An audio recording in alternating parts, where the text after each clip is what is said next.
কাদের উপরে জাকাত ফরজ, কত টাকা থাকলে জাকাত ফরজ?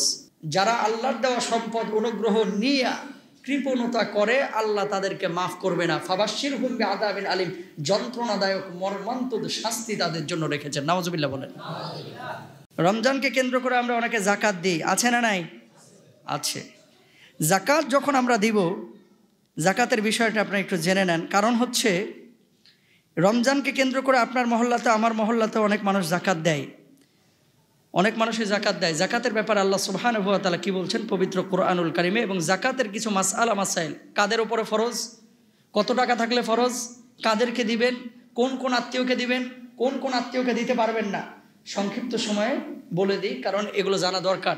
অনেকে আপনারা জাকাত দেন, অনেকে দেন না, কিন্তু জাকাত প্রত্যেকটা মানুষ যাদের উপর আবশ্যক যদি আদায় না করে, ওয়াল্লাযীনা ইয়াকনিজুনা আয-যাহাবা ওয়াল ফিদ্দা, এই সম্পদগুলোকে আল্লাহ তাআলা কিয়ামতের ময়দানে মানে আগুন বানায়া এই গলার মধ্যে মালার মতো বানায়া দিবেন এবং ঝুলাইয়া দিবেন। সম্পদগুলোকে আল্লাহ সুবহানাহু ওয়া তাআলা তার কণ্ঠনালীর মধ্যে দিয়ে দিবেন, তারপরে তাকে কষ্ট দিবেন, আযাব দিবেন। নাউজুবিল্লাহ বলেন। জাকাতের ব্যাপারে আল্লাহ সুবহানাহু ওয়া তাআলা কি বলছেন? রব্বুল আলামিন বলছেন, ওয়া আকিমুস সালাতা ওয়া আতুজ যাকাতা ওয়া মা তুকদ্দিমু লিআনফুসিকুম মিন খায়রিন তাজিদুহু ইনদাল্লাহ।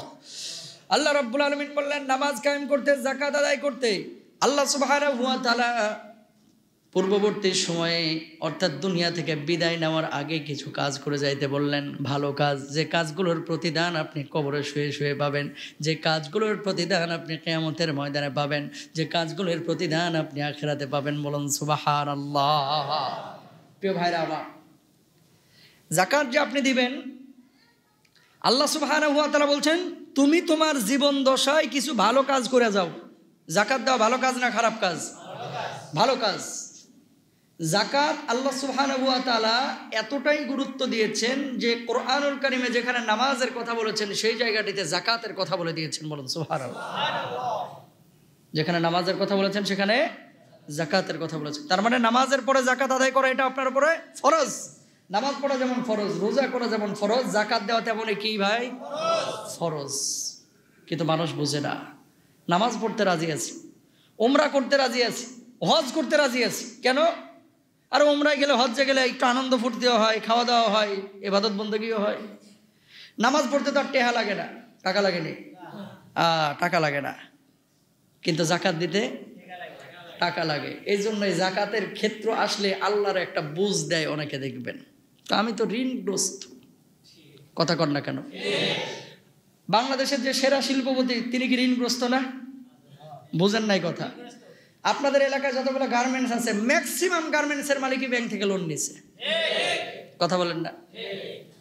তো এখন উনি ৩,০০০ কোটি টাকার মালিক, ব্যাংকে লোন নিয়ে রাখছে ১,৫০০ কোটি টাকা। উনি যদি বলে হুজুর আমি তো ঋণগ্রস্ত, আমার কি যাকাত আসবে? আপনার উপরে যাকাত আসবে। কিস্তি যেটা প্রতি মাসে দেন এটা আলাদা করে রাখবেন, বাকি যে টাকাটা আছে এই টাকার উপরে কি আসবে? যাকাত আসবে। এখন আসেন, কাদের উপরে যাকাত ফরজ, কত টাকা থাকলে যাকাত ফরজ? যাকাত যদি কেউ আদায় না করে, ওয়াল্লাযীনা ইয়াকনিজুনা আয-যাহাবা ওয়াল ফিদ্দাতা ওয়া লা ইউনফিকুনাহা ফি সাবিলিল্লাহ, স্বর্ণ রৌপ্য এগুলো যারা আল্লাহর রাস্তায় খরচ করে না, ফাসায়ুনফিকুনাহা ফি সাবিলিল্লাহ, আল্লাহ সুবহানাহু ওয়া তাআলা বলেছেন এই সমস্ত সম্পদ যারা খরচ করবে না, এই সম্পদগুলোকে শাস্তির জন্য কিয়ামতের ময়দানে নির্ধারণ করা হবে। ওয়ালা ইয়াহসাবান্নাল্লাযীনা ইয়াবখালুনা বিমা আতাহুমুল্লাহু মিন ফাদলি, যারা আল্লাহর দেওয়া সম্পদ অনুগ্রহ নিয়ে কৃপণতা করে আল্লাহ তাদেরকে মাফ করবে না। ফাবাশশিরহুম বিআযাবিন আলিম, যন্ত্রণাদায়ক মর্মান্তিক শাস্তি তাদের জন্য রেখেছেন। নাউজুবিল্লাহ বলেন। সম্পদশালী আপনারা যিনি করেছেন তিনি কে? আল্লাহ। সকালবেলার ধনী রে তুই ফকির সন্ধ্যা, জোরে বলেন ফকির সন্ধ্যা। বেশি দূরে যাওয়ার কথা না, আপনার বঙ্গবাজারে যান না। আমি পরপর 3 দিন গেছি। কয়দিন? ওই রাস্তা আমার নিয়মিত যাতায়াতের রাস্তা। গাড়ির ভিতরে বসে আছি পরশুদিন, ধোঁয়া এখনো উঠতেছে। আমি ফ্লাইওভারে উঠবো, এক যুবক গাড়ির ভেতর থেকে দেখে চিনে ফেলছে, দৌড়ে আসছে। ও দোকানদার আসার পরে বলছে হুজুর 3,95,000 কি 85,000, 3,95,000 টাকা আমার ক্যাশের মধ্যে পুড়িয়া ছাই হয়ে গেছে। এরকম অসংখ্য ব্যবসায়ীর যাদের ক্যাশের টাকা ছাই হয়ে গেছে। আল্লাহ কেন? যার মিনিমাম মাল ওই সমস্ত মার্কেটে মিনিমাম তারও দোকানে গেছে দেখা গেছে 17 থেকে 18 লক্ষ টাকার মাল। অনেকের দোকানে এরকম আছে 2.5 কোটি থেকে 3 কোটি টাকার মাল। এই সমস্ত মালগুলো সামান্য আগুন দিয়ে আল্লাহ সুবহানাহু ওয়া তাআলা মুহূর্তের মধ্যে ফিনিশ করে দিলেন। তিনি কে? যুবককে বললাম মন খারাপ হয় নাই? যুবক বলছে হুজুর আল্লাহর ফয়সালায় খুশি আছে। আল্লাহু আকবার কন না। এটাই মুসলমানের আকীদা হওয়া উচিত। যে কথা বলছিলাম, আপনাকে যে আল্লাহ তাআলা সম্পদ দিয়েছেন, এই সম্পদ আপনাকে আল্লাহ অনুগ্রহ করে দিয়েছেন। তো আল্লাহ সম্পদ দিয়ে আল্লাহ বললে এই সম্পদ থেকে যাকাত দিবি, আপনি যদি না দেন আল্লাহর সাথে গাদ্দারি করলেন। সম্পদ দিয়েছেন কে? আল্লাহ। খেয়াল করেন, এই এলাকাতে আপনারা এরকম আছেন যে 4 ভাই। কয় ভাই? আপন 4 ভাই। 2 ভাই আল্লাহ তাআলা সম্পদশালী বানিয়ে দিয়েছেন, আর 2 ভাইকে আল্লাহ তাআলা এমন নিচু বানাইছেন, মানে টাকা পয়সা একেবারে দেন নাই। হয়তোবা অনেক সময় ভাইয়ের কাছে এসে হাতও পাততে হয়। যে আল্লাহ ওরে সম্পদশালী বানিয়েছেন, সে আল্লাহ কিন্তু ওই জায়গাটাতে ওই ধনীকে সম্পদশালীকে নিচে নিয়ে এসে রিক্সাওয়ালা ফকিরও বানায় দিতে পারেন, ঠিক কিনা? সুতরাং সম্পদের বড়াই করা যাবে না, সম্পদ খরচ করতে হবে। যে সম্পদ আল্লাহ দিয়েছেন সেই সম্পদ আল্লাহর জন্য খরচ করতে হবে, ঠিক কিনা? কত টাকা থাকলে? কত টাকা? 7.5 ভরি স্বর্ণ আর 52.5 তোলা রৌপ্য। বর্তমান বাজার দর কত? প্রায় লাখ টাকার কাছাকাছি এখন ভরি। আপনি ফোন দিবেন কারে? স্বর্ণকারে, অথবা দোকানে যাবেন যে ভাই এখন স্বর্ণের ভরি কত? এত টাকা।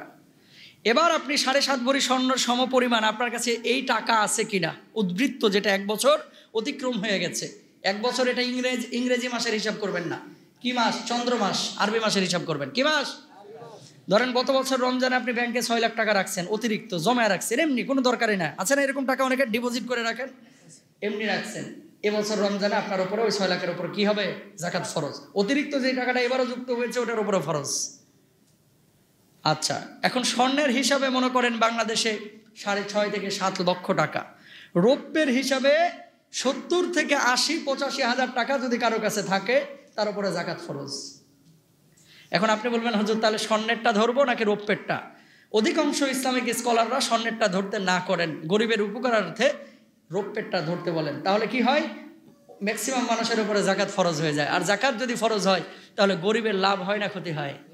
লাভ হয়। রব্বুল আলামিন কি বলছেন খেয়াল করেন, ওয়া ফি আমওয়ালিহিম হাক্কুল লিস-সাইলি ওয়াল মাহরুম।